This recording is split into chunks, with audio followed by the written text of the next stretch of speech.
Hey, what's going on, everybody? It's your boy Maurice, sports historian, back with another video. You saw the title, you saw the thumbnail. We are going over the 2023 Money in the Bank Premium Live event. I'm not calling it that anymore. I'm gonna call them pay-per-views. We're going over 2023 Money in the Bank pay-per-view. I got my notes. I don't have them pulled up, but I got my notes. So if you see me looking down at my phone, it's because I have my notes written down and I want to make this video pretty brief. Couldn't get this video out to you guys yesterday, Sunday, because the pay-per-view was on Saturday at a weird time. Of course, it was at a weird time, but I couldn't get this out to you guys yesterday because I was actually traveling back from Kansas City. 5.5 hours there, 6 hours back because a little bit of traffic. But yeah, I'm getting this to you guys today, so hopefully you guys enjoy it. We're going to start off with, obviously, the men's Money in the Bank ladder match because that was what started off the show. In this match, we had Butch, we had Santos Escobar, we had LA Knight, we had Damian Priest, we had Shinsuke Nakamura, Logan Paul, as well as Ricochet. They started off the match. They jumped the fuck out of Logan Paul, which is pretty funny. I got a lot of things to say about this match. I don't have a lot of things to say about this match, but I got a decent amount to say about this match. For starters, I really enjoyed it. The ladders were really stiff, like really stiff. I don't think I saw a single ladder break during the entire pay-per-view, so the men's and the women's Money in the Bank ladder matches. As far as the entertainment factor, Logan Paul is very entertaining. He hit Damian Priest with a frog splash on a ladder that probably should have broke the ladder, but it didn't, and it looked brutal when it looked brutal for both of them because the way Logan Paul landed, he kind of like recoiled back and like hit his back on the floor after colliding with Priest in the ladder. So yeah, that was pretty cool. Some other things, Ricochet hit a moonsault off of a ladder, which is always fun. Love seeing crazy shit like that. This London crowd, and we're gonna bring them up later on in the video. This London crowd was absolutely crazy. They was the chants, the crowd participation, the chants. They made it clear who they wanted to win Money in the Bank. Spoiler alert. They wanted LA Knight to win pretty damn bad. Speaking of LA Knight, I'm very disappointed he didn't win. But I did foresee WWE not pulling the trigger on him just yet. During the press conference, Triple H said something along the lines of, there's big things planned for LA Knight, which I'm sure they do have big things planned for LA Knight. Just sucks because I think he would have been a very, very entertaining Mr. Money in the Bank. He could have held on to that for 6, 7, 8, 9 months, still been entertaining, cashed it in whenever. But yeah, obviously LA Knight did not win Money in the Bank. The ending sequence went as follows. I think it was Ricochet and Logan Paul who were climbing up the big ladder. LA Knight pushes the ladder. I think that Ricochet and LA Knight were supposed to go off the ladder onto the tables. That didn't happen. They ended up colliding with the ropes. And so Ricochet and Logan, they both scrambled to get on the ropes. Ricochet grabs Logan and then does a Spanish fly off the second rope onto the tables that looked really tough for Logan. It looked like he landed like on his high shoulder, not necessarily on his head. It looked like he could have landed on his head as well. And I think after the match, he was bleeding next to the barricade. Referees obviously tended to him. He was fine though, but that was crazy. Good job by Ricochet and Logan to save that spot because I do think that they were supposed to go over the top rope and obviously through the table. The tables had been set up damn near at the beginning of the match by Logan Paul and Priest. So yeah, that was cool. And then they had Santos hopped in the ring. LA hit him with a blunt force trauma. He's out of the ring. Then Shinsuke popped up behind him. LA Knight threw him out of the ring. And then he climbed the ladder. And he was right there. He had his hands on the briefcase, on the clip. was about to take it off, and then Priest climbs up the ladder. They back and forth on the ladder, and then to end it off, Damian Priest hits LA Knight with a modified broken arrow off of the ladder, goes down, climbs up towards the hard cam, and he wins the Money in the Bank briefcase. Great match. Again, I'll be lying if I said I wasn't disappointed that LA Knight didn't win the Money in the Bank briefcase. But still a great match nonetheless. I'm happy for Priest. I'm happy that Priest gets the opportunity, especially with all the Judgment Day stuff that he's been doing in the past few months. He's been absolutely killing it. And hopefully this means we get to see Priest with a world title soon. Speaking of titles, next up we have the women's tag match between Shayna Baszler and Ronda Rousey, and they're the champions. Shayna Baszler and Ronda Rousey, the champions, and Liv Morgan and Raquel Rodriguez, who had to relinquish the titles after Liv Morgan suffered an injury. Reminder that they never lost these titles, which is, I'm assuming, why they WWE put this match on Money in the Bank, the Money in the Bank card.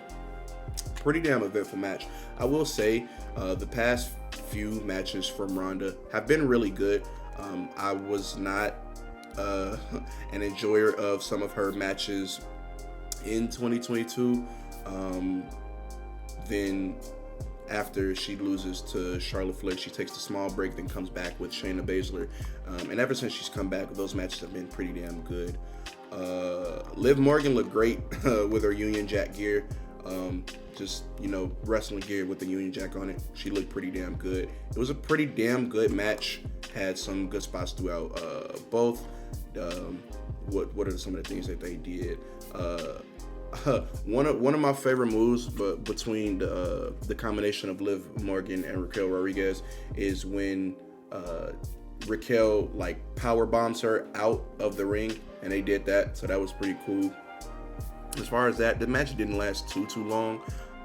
There was a bit where both Ronda and Shayna had taken out Raquel, or no, I think it was Shayna was in the ring with Liv, and from outside, Ronda took out Raquel, and then Liv Morgan didn't have anybody to tag in the corner because Raquel was still recovering from the attack that Ronda put out.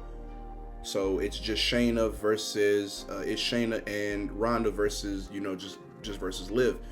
So Shayna backs up into the corner, gets the tag, Ronda goes in, and then just as we think, it's about to be another submission victory for Ronda and Shayna actually turns on Ronda Rousey. That completely caught me by surprise. I audibly screamed, "What the fuck?" The crowd was into it too. Again, this crowd was really, really good.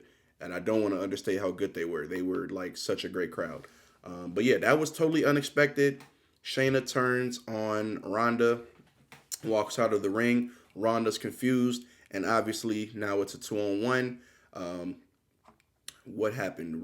Did Raquel hit her with a power bomb? I think she might have just hit her with a fallaway slam. I don't think she hit her with a Tejada bomb. But regardless, Raquel does her thing, pushes her onto the ropes, tag, hits the Oblivion, 1, 2, 3, and new women's tag team champions.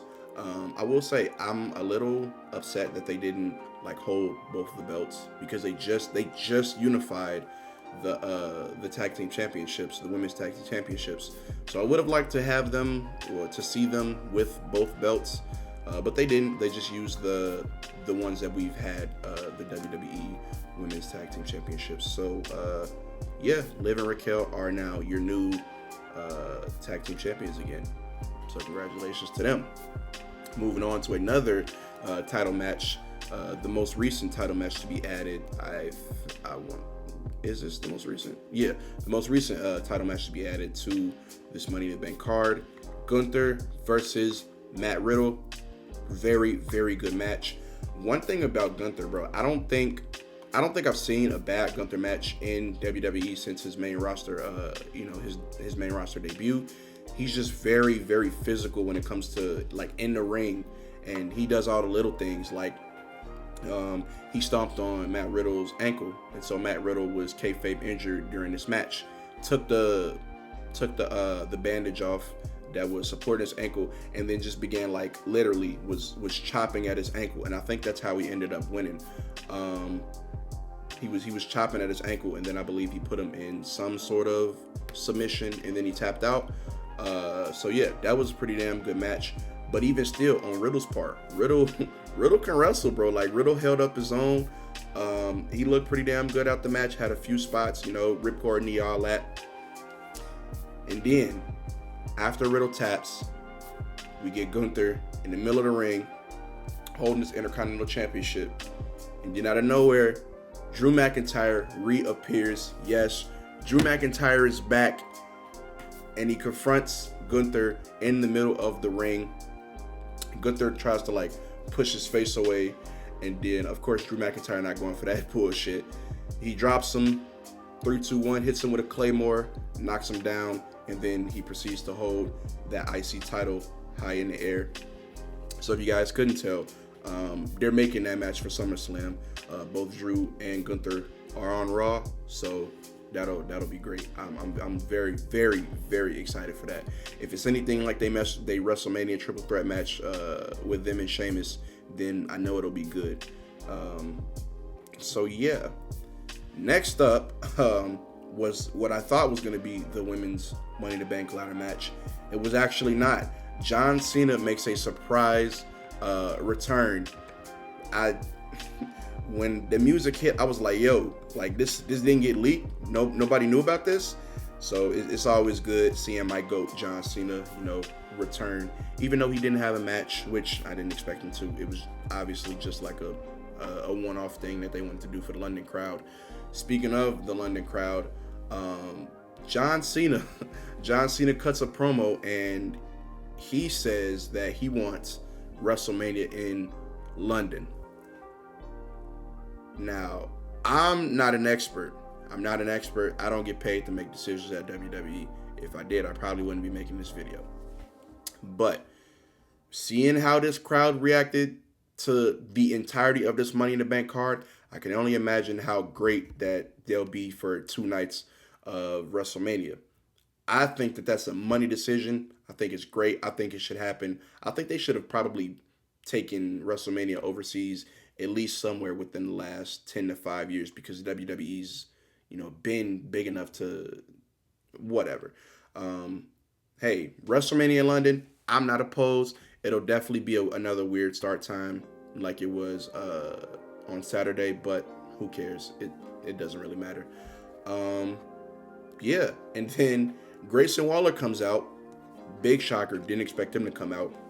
Grayson Waller comes out, jabs back and forth with him via a promo, invites him on the Grayson Waller effect. John Cena says no. Grayson Waller does heel things. Grayson Waller hits him in the back of the head, does more heel shit, and then of course John Cena catches him with an attitude adjustment. Really good segment between those two. I very much so enjoyed it, and it's John Cena. Who doesn't like John Cena? It's 2023. We don't have to pretend like we don't fuck with John Cena anymore, even though I was never one of those guys. Moving on, we have 3 matches left. Moving on to the women's Money in the Bank ladder match.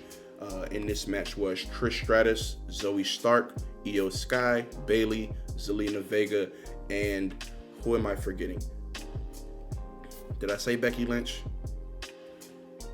Damage Control, Zoe, Trish, Zelina, and Becky. Yeah. So those were all of the women who took place in this ladder match. I noticed during like the beginning stages, they weren't moving as fast. Like, it was some spots that definitely took time to set up. When I watch it back, I'm definitely not gonna notice, but I was just super paying attention. That was just something I noticed. Not even a drawback on the match itself, because the match itself was pretty good. I don't think, like, none of the matches on this card, every single match on this card was like either on a scale from like good to like super good.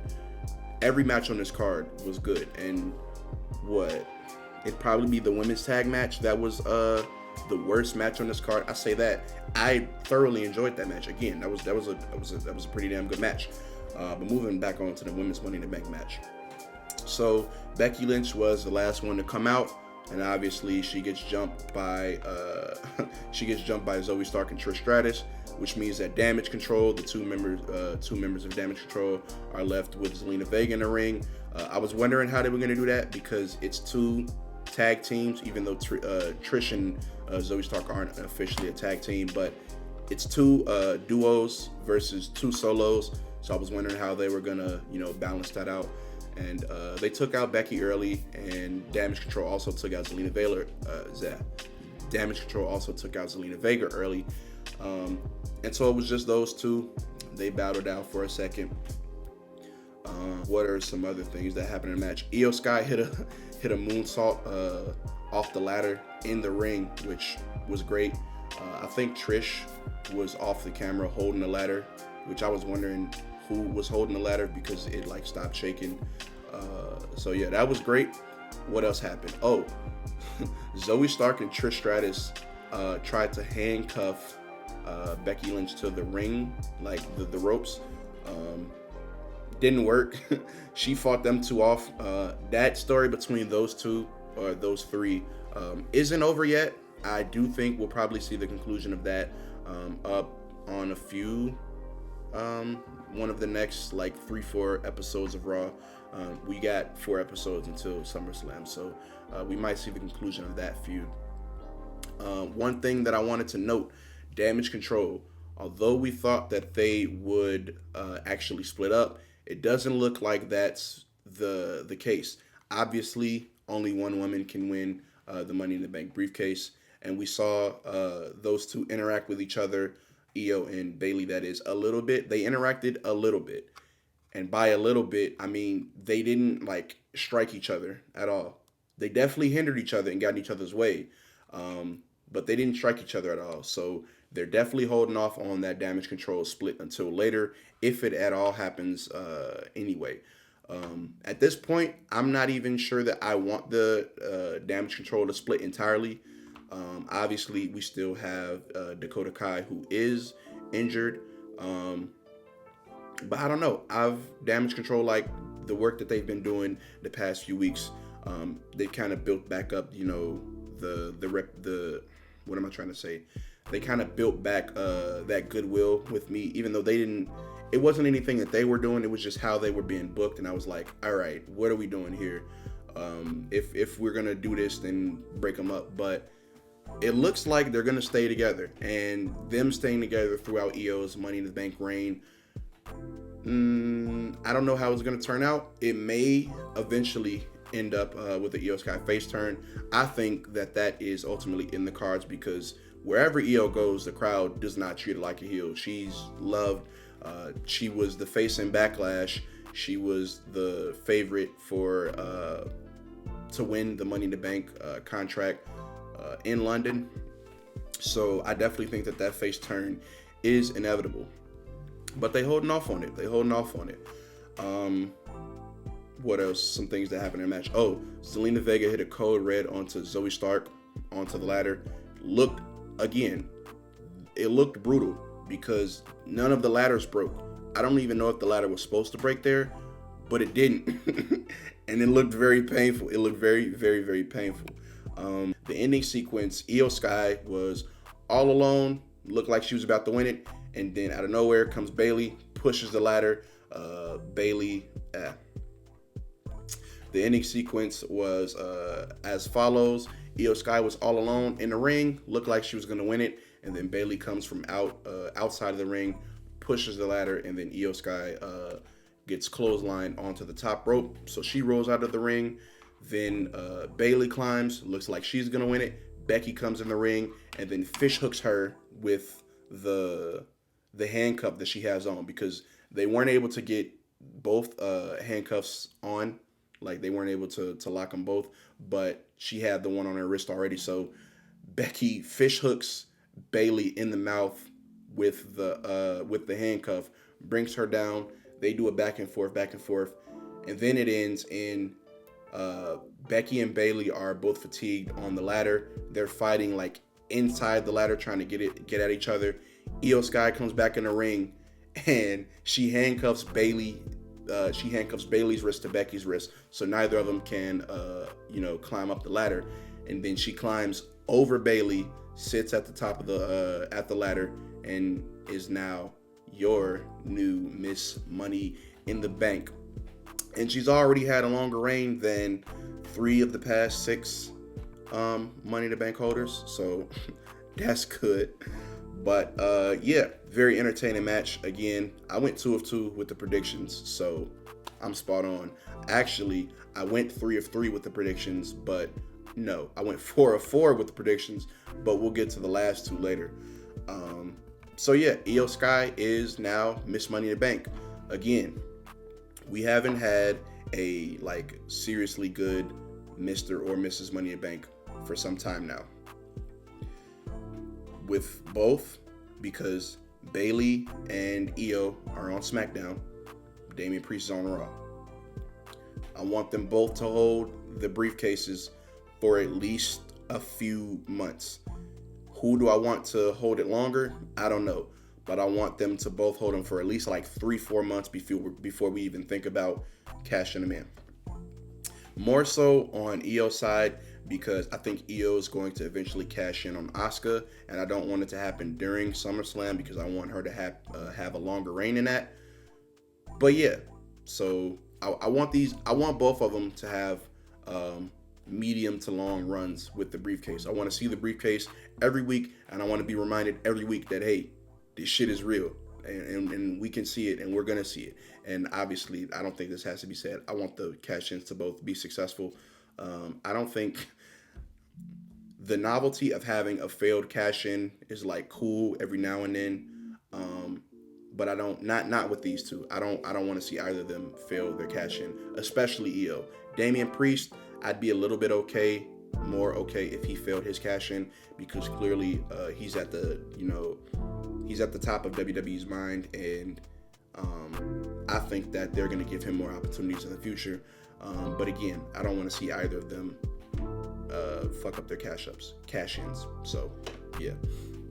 Moving on, we got the World Heavyweight Championship match between Finn Balor and Seth freaking Rollins. What was interesting about this match was Damian Priest was sitting ringside. He wasn't on commentary, but he definitely was sitting ringside. Some of the things that happened in this match, Finn Balor targeted that rib a lot, a lot.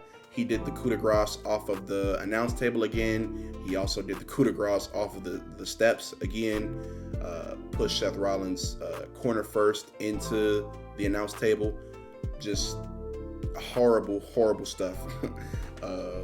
And I thoroughly enjoyed this match.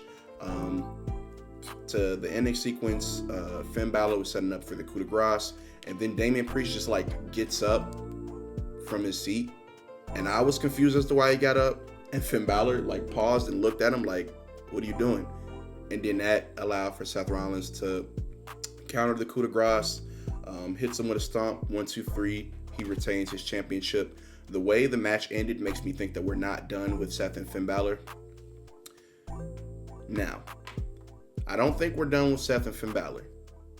If we get this again, I think we're going to get Demon Finn Balor versus Seth Rollins. And if we get Demon Finn Balor versus Seth Rollins, I don't want Demon Finn Balor to lose. I understand that I want Seth to have a long reign with this championship. But understand this, WWE. If Demon Finn Balor loses again, he's done. It was already inexcusable the way he lost to Edge at WrestleMania. If he loses again, it's over. Don't even bother bringing the persona back. And this is a tangent, and we only have one more match after this, and that's the Bloodline Civil War. But listen to me, WWE. If we're doing this again, and I would not be opposed to doing this again, I love Seth Rollins, I love Finn Balor. We do not need Demon Finn Balor to lose again. Thank you. And now, the finale, the main event, the Bloodline Civil War. Man. So, remember how I talked about how the London crowd was really super great? Yeah, they were great during this match too. During the entire match, they broke out into like 6, 7, 8, 9 different chants. I think one of them was, if you hate Roman, stand up. And everybody was on their feet. And obviously Roman took note of this. And Roman's so funny. Motherfucker sat down on the apron. Like he sat down on the apron, and then the crowd went nuts. It was that. I think they called him, I think, did they say one of the chants might have been tribal bitch. They called him a wanker. The shit was just funny, bro. The London crowd, man, really, really a great crowd. Some of the things that happened during the match. During the match, I don't remember who they hit it on. I think it might have been Jay, but Solo and Roman hit him with a Samoan spike and a spear at the same time. Looked great. Don't know how Jay kicked out of that. I thought they would have had, or I don't remember who kicked out. Don't know how either one kicked out of that. I thought they would have had the other one, interrupted, but nah, kicked out of the Samoan spike and the spear at the same time. There was a point in which Jimmy and Jay were both down in a ring, and Roman called for Solo to drag Jay on top of Jimmy so he could pin them how he pinned Edge and Daniel Bryan at WrestleMania, and they both kicked out. They both kicked out of the double pin.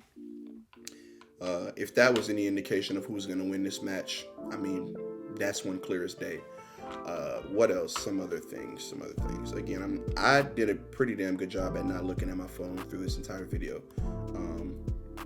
But yeah, there was a callback to Jay versus Roman Reigns with the low blow. I think that happened at Clash of Champions, did it? Jimmy was on the outside. Solo was looking to frog splash him through the table. Jimmy rolls off. Solo incapacitates himself and goes through the table. And then we got Jimmy goes back into the ring, hit Roman with a super kick. Solo tries to get back up, hit Solo with a super kick, so he's out of there. What else happened? After that, I think they hit him with another super kick. And then Jimmy was legal, so he tags into Jay, and they hit the frog splash onto Roman with the exact same setup, exact same how it looked 10 years ago when Jay was the first person to pin Roman Reigns. Hits him with the frog splash. 1, 2, 3. Roman Reigns has been pinned for the first time in dead ass 3-4 years or something crazy like that. Last person to pin him before before Jey Uso was King Corbin. That should tell you how long it's been since Roman's been pinned. And he was pinned by Jey Uso. Obviously, I think that they're setting up Jey Uso versus Roman Reigns again at SummerSlam. I'm not even going to give my opinions on that. That could be an entire video in itself. But yeah, that was Money in the Bank 2023. Once again, I very, very much so enjoyed this pay-per-view. I don't think in 2023 WWE has missed on a pay-per-view. When it gets time to do list season and everybody's doing their top of the year list and shit like that, I'll do a list of the pay-per-views in order and rank them and give you my thoughts on that. But yeah, we done with Money in the Bank. Next up is SummerSlam. Very much so looking forward to SummerSlam. So yeah, if you guys enjoyed this video, leave a like, leave a comment.